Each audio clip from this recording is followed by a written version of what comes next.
ক্যান্সারে ভুগছি 22 সাল থেকে। ওখানে ট্রিটমেন্ট নিচ্ছি আমি ইউনাইটেড হসপিটাল গুলশান। ওখানে আমার ডক্টর হলো অসীম কুমার সেনগুপ্ত, ওনার কাছে আমি ট্রিটমেন্ট নিচ্ছি ফার্স্ট টু লাস্ট। তা এখন এই মুভমেন্টে ভাবলাম যে একটু কলকাতা যাই, দেখাই, একটু চেক আপটা অন্তত করাই স্যাটিসফ্যাকশনের জন্য, আর কিছুই না। আমার ট্রিটমেন্ট বাংলাদেশেও খুব ভালো হচ্ছে। আমি যোগাযোগ করলাম শুভজিৎ আর হলো অনুরাধা, এই দুজন আমাকে অনেক সাপোর্ট করেছে। আমি আগের থেকেই ওদের অ্যাড্রেসটা পেয়ে আমার অনেক উপকার হয়েছে। কলকাতায় না, আমি দিল্লি চলে এসেছি।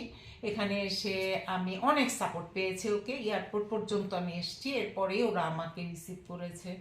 খুব ভালো লেগেছে ওদের এটা আমার কাছে, আমাকে সঙ্গ দিচ্ছে অলওয়েজ। ওরা অনেক কষ্ট করছে আমার জন্য।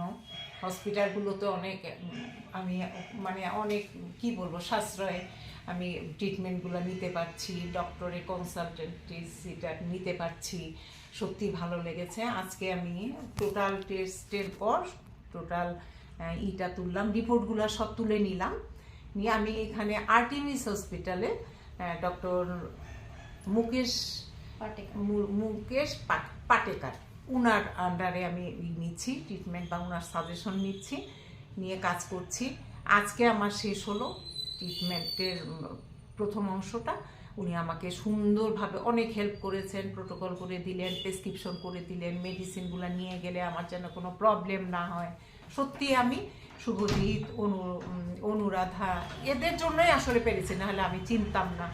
আমাকে অনেক হ্যাসেল পোহাইতে হইতো বাংলাদেশ থেকে এসে, কিন্তু আমি সত্যি অনেক আরামে অনেক ভালোভাবে ওদের সাহায্য পেয়েছি। আমি আশা করব যে আমরা বাংলাদেশ থেকে এখন আসলে আমরা ওদের সাহায্যটাই নেওয়ার চেষ্টা করব। আমি কৃতজ্ঞ ওদের কাছে, আসলে আমার কিছুই আর বলার নেই। আমি অনেক happy. Thank you so much aunty, আপনি এসছেন, আমাদের ওপরে ভরসা করেছেন, আমাদের খুব ভালো লেগেছে। আর আমরা আপনাদের জন্যই সেই জন্যই আপনার উপরে ভরসা করেছি বলেই, মানে আপনারা আপনাদের উপরে ভরসা করেছে বলেই আমরা আপনাদের জন্য আছি। যে ক্ষেত্রে thank you so much aunty, thank you. Welcome, most welcome তোমাদের দুজনকেই। তোমরা বেঁচে থাকো, অনেক দোয়া তোমাদের জন্য। আরো আমার বাংলাদেশ থেকে যারা আসবে ওরাও যেন আমার অপিনিয়নটাই দিয়ে যেতে পারে। একদম সবাই যেন হ্যাপি হয়। Thank you.